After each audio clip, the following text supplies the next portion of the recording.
Assalamualaikum warahmatullahi wabarakatuh. Allahumma salli ala Sayyidina Muhammad wa ala ali Sayyidina Muhammad. Teman-teman sahabat Kak Zeb dimanapun Anda berada, semoga Allah Subhanahu wa Ta'ala memberikan rahmat dan inayah kepada kita semuanya. Amin ya Allah ya Rabbal Alamin. Khusus yang nonton channel ini, yang nonton video ini, semoga teman-teman semuanya diberikan keberkahan oleh Allah Subhanahu wa Ta'ala. Nah, di sini ada salah satu ulama dari Malaysia, ini sedang podcast di sini nih. Podcast, kemudian beliau ini memuji-muji Hadratus Syekh Kiai Haji Hasyim Asy'ari. Masya Allah ya, luar biasa. Jadi bukan hanya masyhur di Indonesia beliau itu, Mbah Hasyim itu, tapi juga masyhur di negara-negara lain, di antaranya negara tetangga, negeri jiran. Nah, podcast itu sedang menceritakan Mbah Hasyim Asy'ari itu bersahabat dengan seseorang atau seorang ulama yang ada di Malaysia, yang sama-sama mondok di Mekah. Oke, mari kita simak sampai selesai. Sebenarnya Naam tu bukan NU, bukan kita nak mengindonesiakan Malaysia, bukan, tak ada kaitannya. Cuma dia asal usul. Sebab Syekh Abdullah Fahim ni dia sama-sama berguru dengan Syekh Hasyim Asy'ari, pendiri NU tu sendiri. Jumpa di mana guru? Di Mekah. Mekah, baik. Sebab Syekh Abdullah Fahim tu memang dia lahir di Mekah. Atas satu riwayat yang kuat, yang rajihnya. Dan Syekh Hasyim Asy'ari belajar di Mekah juga. Dan di situlah dia bertemu. Dan ada dalam rekod simpanan di Pondok Tebu Ireng tu, memang betul beberapa ulama yang bersumpah di Multazam di hadapan para masyayikh. Itu antaranya Syekh Abdullah Fahim, Syekh Hasyim Asy'ari, dan beberapa tokoh-tokoh lagi bila balik ke tanah kelahiran masing-masing akan memperjuangkan untuk agama bangsa dan negara. Mereka bersumpah depan Multazam tu? Ya, betul. Oh, itu cara dulu cara dulu. Jadi sebab tu kalau kita tengok ideologi dia orang ni lebih kurang sama je.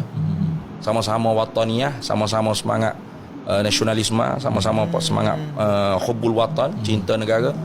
Cuma beza kita dengan Indonesia tu sebab dia orang tu ormas NGO dulu yang lahir, parti politik kemudian. Lepas merdeka kita parti politik dulu yang lahir. NGO ormas ni lepas merdeka ada baru ada. Jadi sebab tu tak ada yang NGO yang gagah.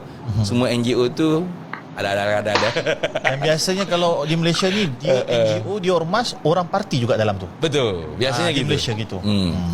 Jadi ceritanya bila Kiai Hasyim Asy'ari ni berjaya menghalang kerajaan Saudi daripada meruntuhkan makam Nabi tu, berita tu memang tersebar. Cerita apa Ustaz? Cerita balik. Dia bila kerajaan Saudi dia mengata dia menghapuskan semua simbol-simbol sejarah macam makam Siti Khadijah, semua bangunan-bangunan dibakar, semua dihancur semua. Sehingga tinggal makam Nabi sallallahu alaihi wasallam satu je. Jadi nak dihancur juga. Ketika itulah Kiai Wahab Hasbullah dengan Syekh Ghanaim, Mustasyar NU tu, dihantar delegasi daripada tanah Jawi ni, daripada Jawa, untuk nego dengan kerajaan Saudi supaya tidak meruntuh.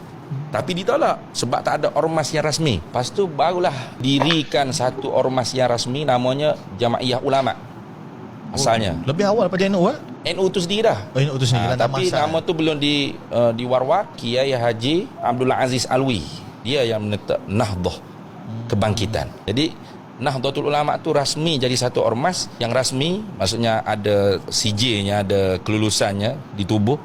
Barulah kerajaan Saudi terima untuk masuk menghadap dengan Raja Saudi. Dan diterima 3 permintaan. Satunya kebebasan bermazhab. Yang kedua boleh baca kitab-kitab Asy'ariyah, Maturidiyah, mazhab Syafi'i untuk madrasah Syafi'i di Saudi. Yang ketiga jangan meruntuh makam Nabi. Jadi yang dikabul oleh Saudi ni satu je. Yang lain tak boleh. Jadi itu kejayaan besar. Jadi kejayaan inilah yang jadi perkara yang dikagum oleh Syekh Abdullah Fahim, sahabat dia di tanah Melayu ni. Sehingga nak tubuh ke Persatuan Ulama tu salah satu nama yang diberi Nahdlatul Ulama Malaya. Nun Ain Mim, Nahdlatul Ulama Malaya. Tapi tak jadi sebab nama tu tenggelam, nama lain lagi. Jadi pas tu lah. Akhir sekalinya. Oke, brother.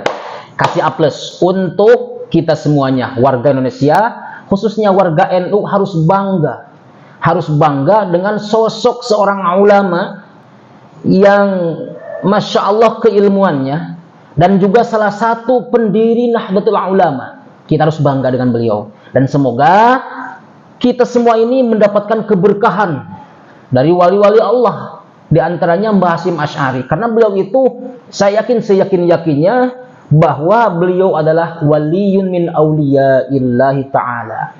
Jadi kita semua ini mudah-mudahan mendapatkan berkahnya beliau, berkahnya wali-wali Allah. Gitu ya. Jadi kita harus bangga, khususnya warga NU nih, warga Nahdiyin, harus bangga dengan sosok seorang alim alama Hadratus Syekh Haji Hasyim Asy'ari. Beliau itu Masya Allah luar biasa ya. Kenapa beliau dikasih gelar Hadratus Syekh? Karena beliau itu, saya lihat baca-baca di beberapa platform atau di salah satu bukunya di NU ya. Jadi beliau itu sudah hafal yang namanya Kutubus Sittah. Masya Allah luar biasa. Pantesan dikasih gelar Hadratus Syekh ya. Dan juga guru-gurunya juga orang-orang hebat, orang-orang alim.